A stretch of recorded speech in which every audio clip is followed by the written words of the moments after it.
Hi guys, welcome to our channel Africa Angel. మన channel కొత్తగా చూస్తున్నట్లయితే ప్లీజ్ సబ్స్క్రైబ్ చేయండి, లైక్ చేయండి అండ్ మీ ఫ్రెండ్స్ అండ్ కొలీగ్స్కి అయితే షేర్ చేసేయండి.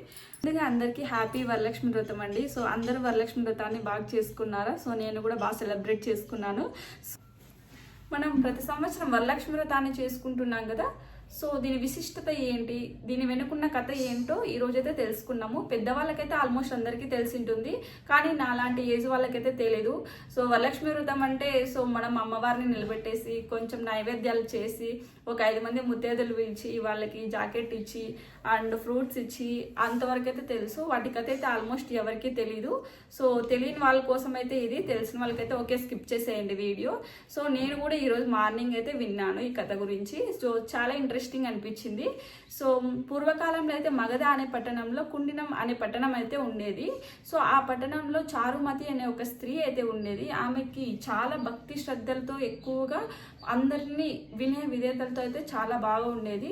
ఆమెకి ఒక శ్రావణ శుక్రవారంలో ఒక రోజైతే వరలక్ష్మి అమ్మవారు తన కలలోకి వచ్చి ఇలాగ చెప్పిందంట, మీరు పౌర్ణమి ముందు రోజు వచ్చే శుక్రవారం వరలక్ష్మి దేవి వ్రతం చేస్తే మీకు అష్టైశ్వర్యాలు సిరి సంపదలు అయితే కలుగుతాయని చెప్పిందంట అమ్మవారు. సో ఆమె మార్నింగ్ నిద్ర లేవగానే ఇంట్లో వాళ్ళందరికీ తన ఫ్రెండ్స్కి తెలిసిన వాళ్ళకి బంధువులకి అందరికీ ఇలాగ నాకు కల వచ్చింది అని చెప్పిందంట. సో ఆ రోజు ఎప్పుడు వస్తుందా అని వెయిట్ చేశారు అందరూ.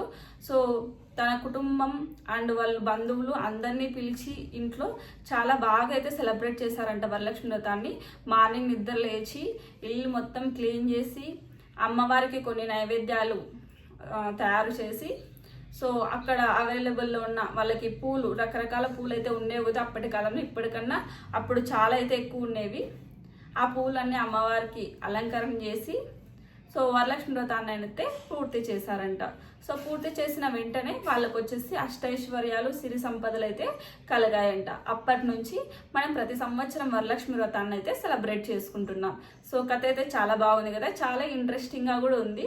సో అందుకని చెప్పి మనం కథని తెలుసుకొని చేస్తే మనకైతే ఇంకా కొంచెం ఇంట్రెస్ట్గా అయితే చేస్తాము. కథ తెలియకుండా జస్ట్ చేసుకుంటే అంతేముండదు. లాస్ట్ ఇయర్ నాకు తెలీదు, సో ఇయర్ తెలుసుకున్నాం ఎందుకు చేస్తున్నాం అని చెప్పి తెలుసుకున్నాను. సో ఈ వీడియో చేస్తే ఇంకొంతమందికి తెలుస్తుందని చెప్పి ఈ వీడియో అయితే తీస్తున్నాను. సో పెద్దవాళ్ళకి ఆల్మోస్ట్ ఇంకా ఎక్కువే తెలిసి ఉంటుంది. సో నాలాంటి వాళ్ళ కోసం సో ఇదైతే వీడియో. ఈరోజు అమ్మవారి నైవేద్యం కోసం అయితే నేను సింపుల్గా పులిహోర అండ్ పాయసము, దద్దోజనము, శనగలు అయితే ఉడికేసాను. సో సింపుల్గా చేస్తాను చాలా. సో ఫ్రూట్స్ ఉన్నవి అయితే తీసుకొచ్చి ఇక్కడ పెట్టేస్తాము. అమ్మవారి కోసం అయితే ఒక శారీ ఆల్రెడీ తెచ్చి పెట్టుకున్నాను. సో ఆ శారీ అయితే అమ్మవారి కోసం పెట్టాను. సో ఈ క్లాత్ వచ్చేసి నిన్న ఇక్కడ తీసుకున్నాను. సో నాకు ముందుగా ఐడియా లేదు నాకు తెచ్చుకోవాలని చెప్పి. క్లాతులు కూడా ఇక్కడ దొరకవు కాబట్టి సో ఇక్కడ అప్పుడప్పుడు వెళ్ళి తీసుకొచ్చుకున్నా. సో మందారం పువ్వు వచ్చేసి నేను మొన్న చెట్టు ఒకటి తీసుకొచ్చుకున్నాను. ఆ చెట్లో కరెక్ట్ ఈరోజు ఒక పువ్వు అయితే కాసింది.